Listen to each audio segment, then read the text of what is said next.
वंदे मातरम विद्यार्थियों, विशेषकर ऐसे विद्यार्थी जो कक्षा 12 में अध्ययनरत है और जिनके राजनीति विज्ञान एक विषय के रूप में पढ़ रहे हैं, उनके लिए क्विक रिवीजन श्रृंखला 2024 में आज हम स्वतंत्र भारत में राजनीति जो पाठ्यपुस्तक है उसके अध्याय 5 कांग्रेस प्रणाली, चुनौतियां और पुनर्स्थापना, इसका क्विक रिवीजन करेंगे।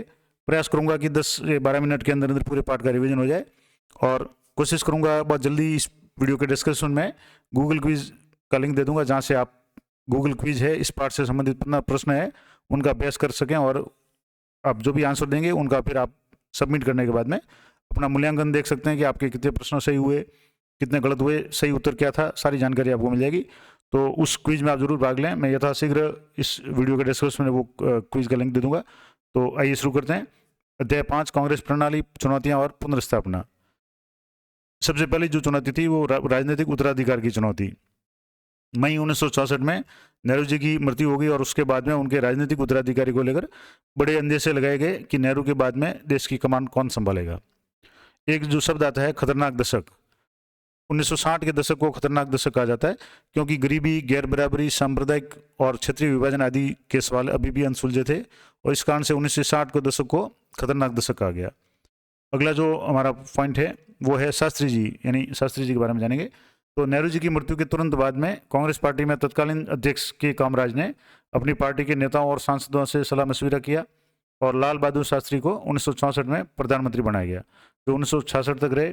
10 जनवरी 1966 को ताशकंद, यानी जो वर्तमान तत्कालीन सोवियत संघ में था और वर्तमान में उज्बेकिस्तान की राजधानी है, उसमें अचानक शास्त्री जी का देहांत हो गया।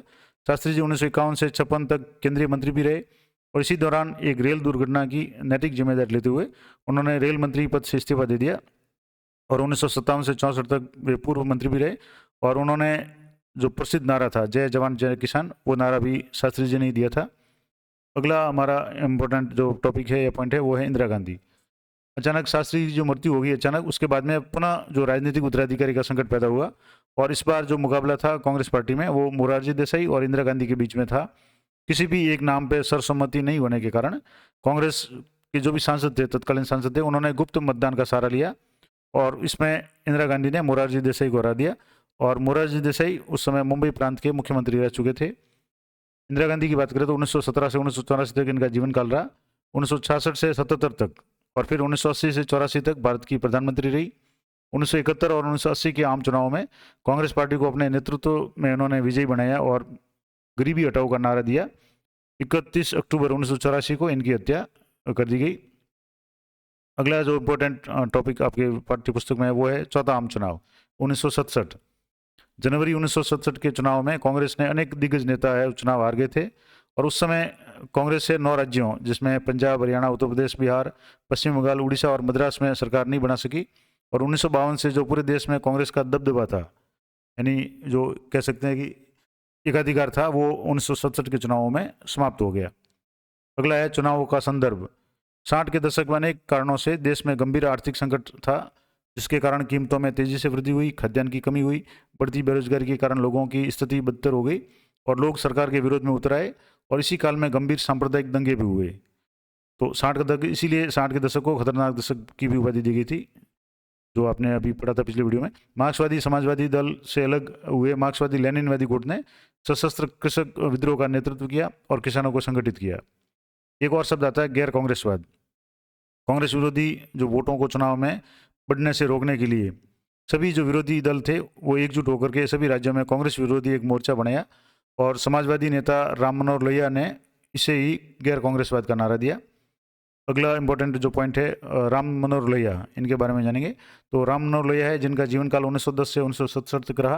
प्रसिद्ध समाजवादी विचारक थे और नेता थे। मैनकाइंड और जन के संस्थापक थे, संपादक थे और गैर यूरोपीय समाजवादी सिद्धांत के विकास में मौलिक योगदान दिया और ऐसे नेता के रूप में चर्चित रहे जिन्होंने नेहरू जी के खिलाफ में मोर्चा खोला, यानी राम मनोहर लोहिया है, उन्होंने नेहरू जी का विरोध किया था।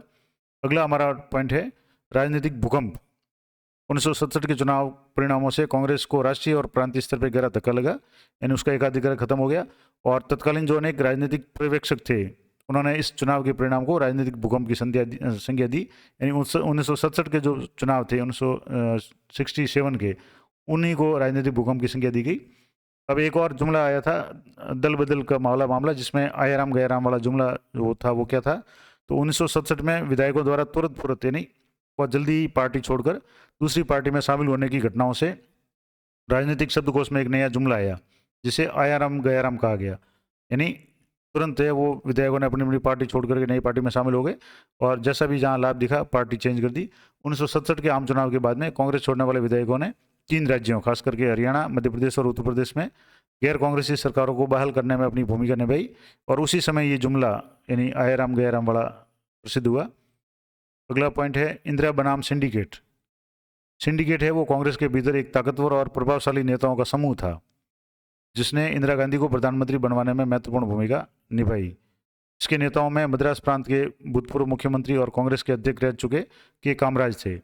सिंडिकेट नेताओं को उम्मीद थी कि इंदिरा गांधी उनकी सलाह पर काम करेंगी, लेकिन इसके विपरीत इंदिरा गांधी ने सरकार और पार्टी के भीतर खुद का मुकाम बनाना शुरू किया और धीरे धीरे बड़ी सावधानी से इन्होंने सिंडिकेट को एक हाशिए पर खड़ा कर दिया। यानी जो भी प्रभावशाली कांग्रेस के नेता थे उनको एक तरह से हाशिए पे कर दिया, यानी उनका प्रभाव है वो समाप्त कर दिया। अगला है राष्ट्रपति चुनाव। 1969 यानी 69 में सिंडिकेट और इंदिरा गांधी के बीच में गुटबाजी 1969 के राष्ट्रपति चुनाव में सामने आई। तत्कालीन राष्ट्रपति जाकिर हुसैन की मृत्यु के बाद इंदिरा गांधी की असहमति के बावजूद सिंडिकेट ने तत्कालीन लोकसभा अध्यक्ष एन संजीव रेड्डी को कांग्रेस का उम्मीदवार बनाया। यानी सिंडिकेट की तरफ से लोकसभा के जो अध्यक्ष थे पूर्व में एन संजीव रेड्डी, नीलम संजीव रेड्डी थे, उनको उम्मीदवार बनाया गया, जबकि इंदिरा गांधी ने तत्कालीन उपराष्ट्रपति वीवी गिरी को बढ़ावा दिया और स्वतंत्र उम्मीदवार बना करके वीवी गिरी को जिता दिया और जिससे पार्टी के आधिकारिक जो उम्मीदवार थे एन संजीव रेड्डी है वो चुनाव हार गए। अगला जो शब्द है वो कई बार वन वर्ड में पूछा जाता है, प्रीविपर्स। प्रीविपर्स यानी भूतपूर्व देशी राज्यों को दिए जाने वाले विशेष भत्ते आदि को प्रीविपर्स कहा गया और प्रीविपर्स है वो 1961 के चुनाव में एक बड़ा मुद्दा बनाया गया और चुनाव के बाद इसे समाप्त कर दिया गया। अगला है 1961 का चुनाव और कांग्रेस की पुनर्स्थापना। दिसंबर 1970 में कांग्रेस लोकसभा भंग कर दी गई और फरवरी 1971 में चुनाव हुए। श्रीमती इंदिरा गांधी को ऐतिहासिक जीत हासिल हुई, जिसके कुछ कारण थे, जिसमें पहला कारण था कि इंदिरा गांधी का चमत्कारिक व्यक्तित्व था, नेतृत्व था। इसके अलावा समाजवादी नीतियाँ, कांग्रेस पार्टी पे उनकी पकड़ और उनके पक्ष में वोटों का ध्रुवीकरण और जो गरीबी हटाओ का जो प्रसिद्ध नारा दिया था, इसके कारण है 1971 के चुनाव में इंदिरा गांधी को भारी सफलता मिली। अगला है कि 1971 के लोकसभा चुनाव के तुरंत बाद पूरी पाकिस्तान यानी जो वर्तमान में बांग्लादेश से उसमें एक बड़ा राजनीतिक संकट खड़ा हुआ, युद्ध छिड़ गया और परिणाम स्वरूप बांग्लादेश बना, यानी 1971 में बांग्लादेश का निर्माण हुआ और इन सब घटनाओं से इंदिरा गांधी की प्रसिद्धि और बढ़ गई और 1972 में राज्य विधानसभा चुनावों में भी पार्टी को व्यापक सफलता मिली और उन्हें गरीबों, वंचितों के रक्षक और एक मजबूत राष्ट्रवादी नेता के रूप में देखा गया। तो ये था 1971 के चुनाव का परिणाम। उसके बाद में बात करते हैं के कामराज के बारे में। तो 1930 से 1975 तक इनका जीवन काल था। स्वतंत्रता सेनानी थे, कांग्रेस के बड़े सीनियर नेता थे, मद्रास यानी तमिलनाडु प्रांत के मुख्यमंत्री भी रहे। मद्रास प्रांत में शिक्षा का प्रसार करने और स्कूली बच्चों को दोपहर का भोजन देने की योजना लागू करने के लिए प्रसिद्ध है, जिसको आजकल मिड डे मील के रूप में जो नई योजना चलाई गई है उसका एक पूर्व रूप उस समय भी देख सकते हैं। 1963 में उन्होंने प्रस्ताव रखा कि सभी वरिष्ठ कांग्रेसी नेताओं को इस्तीफा दे देना चाहिए ताकि अपेक्षाकृत युवा पार्टी कार्यकर्ता है वो कमान संभाल सके, और ये प्रस्ताव है उनका कामराज योजना के नाम से प्रसिद्ध हुआ। तो कामराज योजना जो के कामराज के द्वारा प्रस्तावित की गई थी।